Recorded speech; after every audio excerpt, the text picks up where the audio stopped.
Bom, mesmo estando na atividade política, eu sempre me vi como um professor. Minha profissão é professor, né? Foi ela que eu escolhi.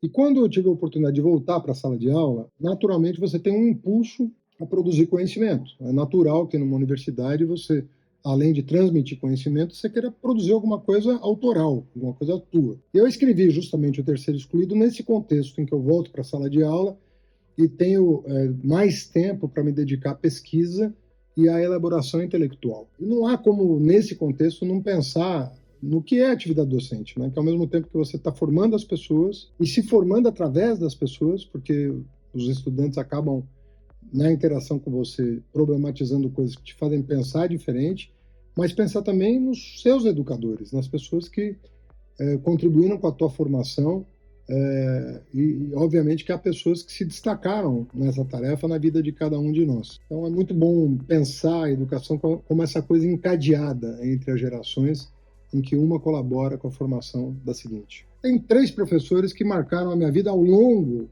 né, de muitos anos, não apenas em sala de aula, não necessariamente foram meus professores de sala de aula, mas foram meus professores no convívio diário e nos ensinamentos que até hoje eu tenho do convívio com essas pessoas, pessoas muito especiais. O primeiro que eu gostaria de destacar é o professor Rui Fausto, que escreveu esse livro, Marx, Lógica e Política, esse aqui é o tomo 1, obra que eu conheci ainda na Faculdade de Economia, pelas mãos da professora Leda Paulani, e que me levou a decidir fazer o doutorado na filosofia. Ele era um professor da Faculdade de Filosofia.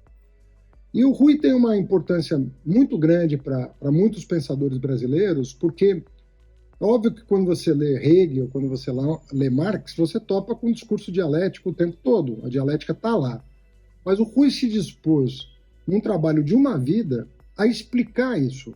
Afinal, o que é um discurso que acolhe a contradição, que ao mesmo tempo é coerente? Como é possível um discurso dialético, né, aceitar que o objeto tem uma contradição em si mesmo e, ao mesmo tempo, ele respeita uma lógica que não é a lógica formal, mas é uma lógica aderente àquilo que está sendo analisado. Portanto, um discurso científico sobre objetos contraditórios.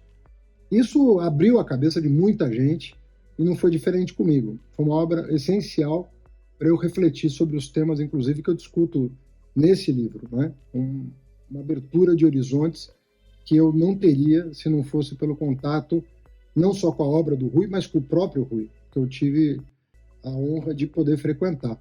É uma pessoa que, né, com quem eu tive muitos anos de relacionamento e a cada encontro mais aprendizados. Bom, um outro autor para mim fundamental, mas aí foi uma descoberta muito incrível, porque eu sempre fui um apaixonado por Machado de Assis, não é? O Machado sempre foi uma figura extraordinária. No meu conhecimento literário, é um autor que eu colocava no alto das minhas inquietações literárias, né? Um escritor que já no ensino médio mexeu muito comigo. Eu me lembrava de uma coisa que era o primeiro parágrafo do Memórias Póstumas de Brás Cubas, que é um parágrafo que eu li e parei de ler o livro, fechei o livro e fiquei pensando como é que alguém tinha tido a ousadia de escrever aquele primeiro parágrafo do Memórias Póstumas. E ficava me perguntando como é que alguém pretende terminar o livro no mesmo nível que ele começou.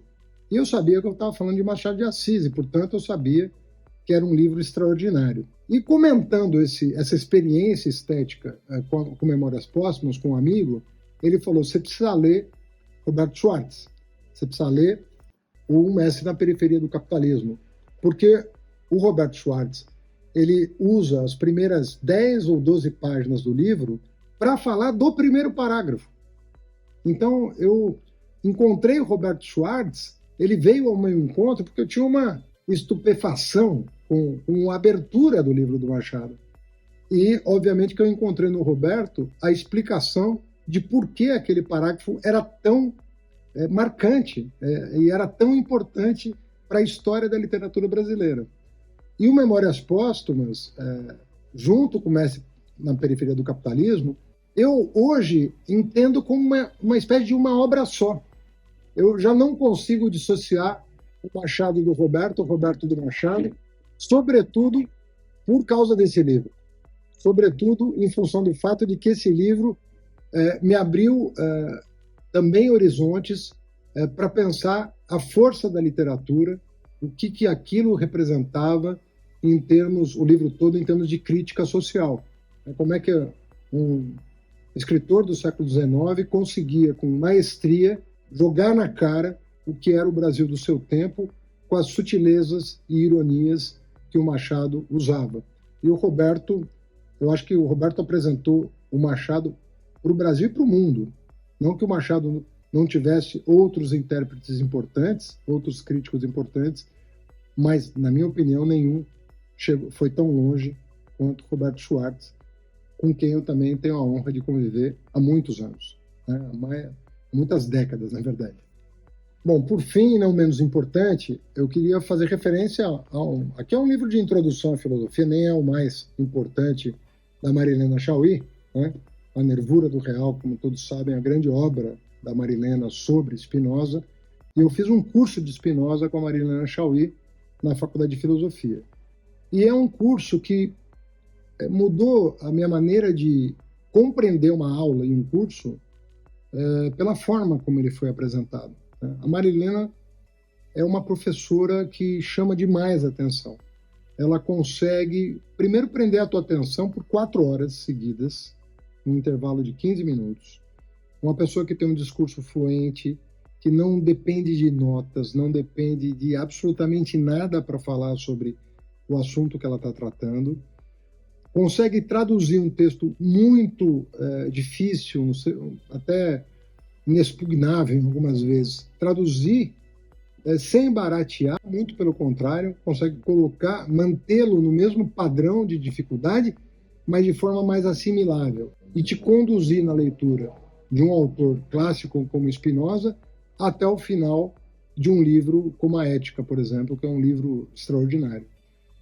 Talvez muita gente não tenha tido a experiência de ler um livro tão difícil, com uma professora tão eficiente em sala de aula, fazer você mudar de patamar.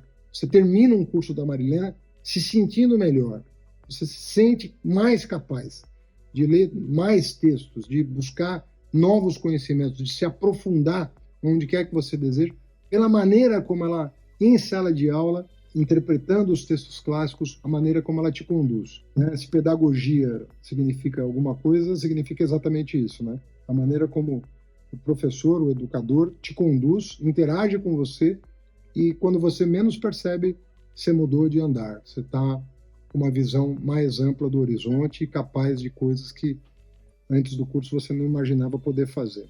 A Marilena, portanto, te empodera. Ela é uma pessoa que, para usar o jargão, ela realmente te deixa mais potente na sua capacidade de compreender um texto mais impenetrável da grande filosofia, como é o caso do Spinoza, como é o caso do Hegel, como é o caso do Kant, e assim por diante. Eu diria que é das melhores professoras que eu tive na vida, talvez a melhor professora que eu tive na vida. Algum tempo hesitei se devia abrir essas memórias pelo princípio ou pelo fim. Isso é, se poria em primeiro lugar o meu nascimento ou a minha morte. Suposto o uso vulgar seja começar pelo nascimento, 2 considerações me levaram a adotar diferente método. A primeira é que eu não sou propriamente um ator defunto, mas um defunto autor. Para quem acampa, foi outro berço. A segunda é que o escrito ficaria assim mais galante e mais novo. Moisés, que também contou a sua morte, não a pôs no introito, mas no cabo. Diferença radical entre este livro e o Pentateuco. Juro por Deus. Eu me emociono de ler todas as vezes. Eu já li 1000 vezes aqui. Eu fico emocionado de ler de novo.